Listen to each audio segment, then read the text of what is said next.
ताज्या घडामोडी पाहण्यासाठी C24 तास YouTube चॅनलला लाईक करा, शेअर करा, सबस्क्राईब करा आणि बेल आयकॉनवरती क्लिक करायला विसरू नका। राहुरी शहरामधील नामांकित साईराम इलेक्ट्रॉनिक्स अँड बॅटरीज या दालनात तुम्हाला मिळतील सर्व प्रकारच्या इलेक्ट्रॉनिक वस्तू तसेच होम अप्लायन्सेस। साईराम इलेक्ट्रॉनिक्सचं नातं आहे खास, प्रत्येक घरात गुणवत्तेचा विश्वास। उन्हाळ्यामध्ये थंड कूल करण्यासाठी AC, fridge, cooler, deep fridge यांची भव्य अशी रेंज। साईराम इलेक्ट्रॉनिक्स खरेदी विक्री संघ, नगर मनमाड रोड, राहुरी। तेव्हा आजच साईराम इलेक्ट्रॉनिक्स या दालनाला भेट द्या आणि आनंदाची सुरुवात करा। Sairam hospital test tube baby centre. नमस्ते, मी डॉक्टर सोनाली माने, साईराम हॉस्पिटल राहुरी, मंदत्व तज्ज्ञ व एम्ब्रॉलॉजिस्ट तज्ज्ञ। आपल्या इथे IVF बद्दल अत्याधुनिक उपचार पद्धती उपलब्ध आहे। तर त्यामध्ये IVF, ICSI, embryo donation, egg freezing, sperm freezing तसेच सरोगसी माताबद्दल सल्ला पण आपल्या इथे दिला जातो। आपल्या इथे हमखास गुण येण्यासाठी प्रयत्न केले जातात। Sairam hospital laparoscopic centre and test baby centre, court area, Bhagyashri हॉटेलच्या पाठीमागे, राहुरी। पाठदुखी, कंबरदुखी, खांदादुखी, सांधेदुखी तसंच मणक्याच्या आणि पॅरालिसिस आजारांपासून डॉक्टरकडे जाऊन वैतागले आहात का? तर आहे ना राहुरीमध्ये आयुर्वेदिक खात्रीशीर उपचार। Doctor Melavane hospital and spine care therapy centre, Rahuri bus stand समोर। डॉक्टर केतन धनंजय मेळवणे, संपर्क 9890 42 52 40। 25 वर्षाची परंपरा, डॉक्टर मेळवणे हॉस्पिटल। स्वर्गीय आमदार शिवाजीराव कर्डिले यांच्या निधनानंतर राहुरी आणि बारामती या दोनही मतदारसंघात निवडणूक लागली आहे। या दोनही ठिकाणी वंचित बहुजन आघाडी उमेदवार देणार आहेत। ही निवडणूक आम्ही पूर्ण ताकदीनं लढवणार आहोत। ही निवडणूक कोणत्याही कारणानं बिनविरोध होऊ देणार नाही, असे वंचितचे प्रदेश महाविकास प्राध्यापक किसन चव्हाण यांनी म्हटलंय। 20 मार्च रोजी दुपारी राहुरी येथील ज्येष्ठ नागरिक हॉल इथे वंचित बहुजन आघाडीच्या वतीनं पत्रकार परिषदेचं आयोजन करण्यात आलं होतं। प्राध्यापक किसन चव्हाण पुढे म्हणालेत की लोकशाहीमध्ये प्रतिनिधी हा थेट जनतेच्या मतदानामधनच निवडून यायला हवा। राहुरीसोबतच बारामती येथील निवडणुकीमध्ये देखील वंचित बहुजन आघाडी पूर्ण ताकदीनं उतरून पर्यायी राजकारणाचा पर्याय देणार आहे। सध्या प्रमुख पक्षांचे संभाव्य उमेदवार हिंदुत्ववादी विचारसरणीचे असल्याचा आरोप करत निरपेक्ष मतदारांसाठी वेगळा पर्याय निर्माण करण्याची गरज आहे, असं त्यांनी म्हटलं। बाळासाहेब आंबेडकर यांच्या नेतृत्वाखाली संघटनात्मक बांधणी सुरू आहे। मर्यादित साधन सामग्री असूनही कार्यकर्त्यांच्या बळावरती लढत उभी केली जाईल, असा विश्वास त्यांनी व्यक्त केलाय। तर यावेळी दक्षिणचे जिल्हा अध्यक्ष योगेश साठे, उत्तर नगर जिल्हा अध्यक्ष संतोष तोळके तसेच वंचित बहुजन आघाडी प्रणित एकलव्य आघाडीचे जिल्हा अध्यक्ष अनिल जाधव, जिल्हा महासचिव मधुकर साळवे, राहुरी तालुका अध्यक्ष बाळासाहेब जाधव, जिल्हा संघटक सुधीर ठोंबे तसेच जिल्हा सचिव बाबा साठे, अमजद पठाण, जिल्हा संपर्क प्रमुख पिंटू नाना साळवे, तालुका महासचिव पंकज पडघलमल, आबा कदम, भारत जगधने, राजू खान, सादिक पठाण, चांद पठाण आदी पदाधिकाऱ्यांसह कार्यकर्ते मोठ्या संख्येनं उपस्थित होते। राहुरी विधानसभा मतदारसंघाची पोटनिवडणूक जाहीर झालेली आहे। या निवडणुकीच्या पार्श्वभूमीवरती आज वंचित बहुजन आघाडीचे सगळे या विभागाचे पदाधिकारी, दोन्ही जिल्ह्याचे अध्यक्ष, महासचिव, तालुका अध्यक्ष आमची बैठक होत आहे। या पत्रकार परिषदेला संबोधित करत असताना या निवडणुकीमध्ये वंचित बहुजन आघाडी निवडणूक लढवणार की नाही लढवणार अशा पद्धतीचा, मुळातच निवडणूक होणार की बिनविरोध होणार अशा पद्धतीच्या वावड्या बऱ्याच दिवसापासून या भागामध्ये सुरू आहे। आणि म्हणून वंचित बहुजन आघाडीच्या राज्य कार्यकारिणीने हा निर्णय केलेला आहे की दोन्ही पोटनिवडणुका ज्या आहेत, बारामती आणि राहुरी, या दोन्ही पोटनिवडणुका लढवायच्या आहेत।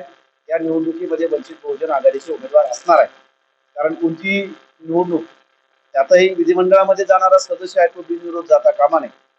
पण इथं चालू आहे की इथे बिनविरोध पाठवायचं नाही। इथल्या आता जी पोटनिवडणूक आहे इथं जे काही उमेदवार आहेत BJPचे आणि दुसरे पण जे संभाव्य उमेदवार दिसत आहेत आम्हाला, ते दोघंही एकाची तर जाहीरपणे हिंदुत्ववादाची भूमिका प्रखरपणे, दुसऱ्याने देखील अलीकडच्या काळामध्ये आपला चेहरा बदलला। आणि मग जर दोन्ही उमेदवार हिंदुत्ववादीच असतील तर या भागामधला जो धर्मनिरपेक्षवादी मतदार आहे त्यांनी मतदान करायचं कुणाला, या उद्देशाने आणि लोकशाहीमध्ये विधिमंडळासारखी निवडणूक जी आहे ती बिनविरोध होता कामा नये।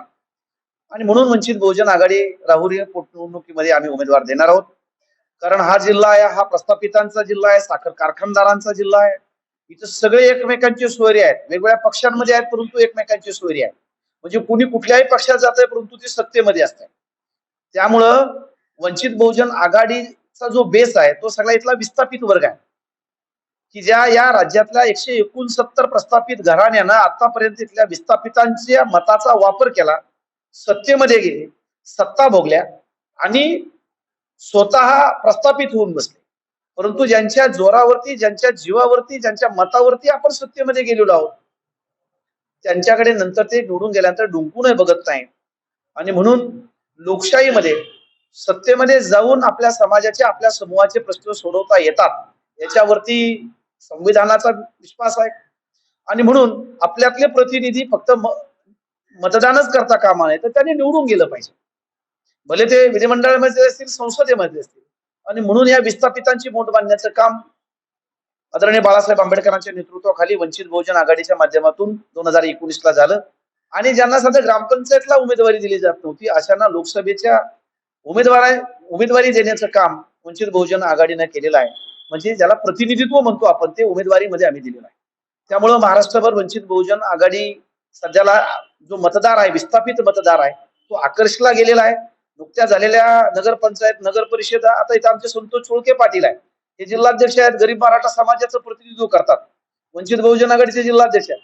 तुमच्या जवळच्या देवळाली प्रवरा नगर परिषदेमध्ये ते नगरसेवक म्हणून वंचित बहुजन आघाडीच्या चिन्हावरती निवडून आलेले आहे.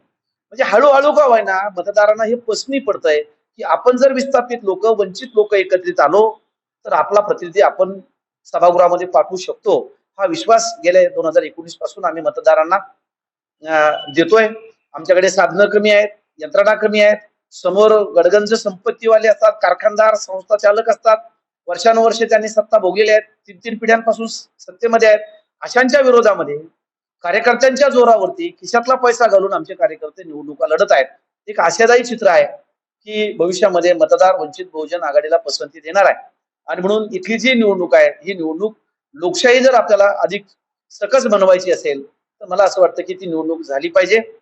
दुर्दैवाने त्यांचं निधन झालं, त्यांच्या जागेवरती जी रिक्त जागा झाली त्याची पोटनिवडणूक होणार आहे. त्यांचे चिरंजीव असतील किंवा बाकीचे कुणी असतील, त्यांच्या पक्षाचा विषय आहे ते उमेदवारी देण्यामध्ये. परंतु एकंदरीत पाहता इथं जे उमेदवारी करणार आहेत ते हिंदुत्ववादीच विचाराचे लोक उमेदवारी करणार आहेत. आणि म्हणून आम्ही देखील या ठिकाणी वंचित बहुजन आघाडीकडनं उमेदवार देणार आहोत. शिव फुले शाहू आंबेडकरवादी, संविधानवादी मतदार मोठ्या प्रमाणामध्ये आहे. आणि म्हणून ज्या सामाजिक संघटना आहेत त्या सामाजिक संघटनांना आव्हान करणार आहोत. ज्या पुरोगामी पुरोगामी पक्ष आहेत त्यांना देखील आम्ही आव्हान करणार आहोत की आपले धर्मनिरपेक्ष मतांची फूट होता कामा नये आणि आपण सगळे एकत्रित येऊन जर या ठिकाणी निवडणूक केली तर आपण या ठिकाणी निकाल देऊ शकतो. आणि म्हणून आम्ही बाकीच्या बरोबर देखील बोलणार आहोत. वंचित बहुजन आघाडी मात्र या ठिकाणी उमेदवार देणार आहे. राहुरी विधानसभा पोटनिवडणूक, या निवडणुकीच्या संदर्भात वंचित बहुजन आघाडीची पत्रकार परिषद झाली. आता पत्रकार परिषद पार पडली. या पत्रकार परिषदेमध्ये आमचे राज्याचे उपाध्यक्ष, महासचिव प्राचार्य किसनजी चव्हाण साहेब आले होते. जो पक्षाचा आदेश येईल त्याप्रमाणे आम्ही या राहुरी विधानसभेमध्ये निवडणूक लढवणार आहोत. आणि जी बिनविरोधचं जे चाललेलं आहे तर ते बिनविरोध न होता वंचित वर्सेस जे समोरचे काही पक्ष असतील ते लढणार आहोत. मनोज साळवे, C24 तास, राहुरी. कॉंग्रॅच्युलेशन वहिनी, बाळ झाल्याबद्दल. पण मी ऐकलंय डिलिव्हरी फार क्रिटिकल होती. आता ठीक आहे ना सगळं? अगं होता थोडा प्रॉब्लेम, पण स्त्रियांच्या आरोग्याची संपूर्ण काळजी घेणारं मातृसेवा होतं ना साथीला. सगळं सुरळीत झालं. किशोर वयापासून ते रजोनिवृत्तीपर्यंत स्त्रीच्या आरोग्याची संपूर्ण काळजी घेणारं अहमदनगर मधील पहिलं स्त्री रुग्णालय Matruseva women's hospital, obstetric ICU. किशोरवयीन आणि विवाहपूर्व समुपदेशन, गरोदर माता तपासणी आणि प्रसूती, पहिल्या सिझेरियन नंतर नॉर्मल डिलिव्हरीची सोय. मातृसेवा विमेन्स हॉस्पिटल, सक्कर चौक, नवीन टिळक रोड, अहमदनगर. फोन 9850 20 0017.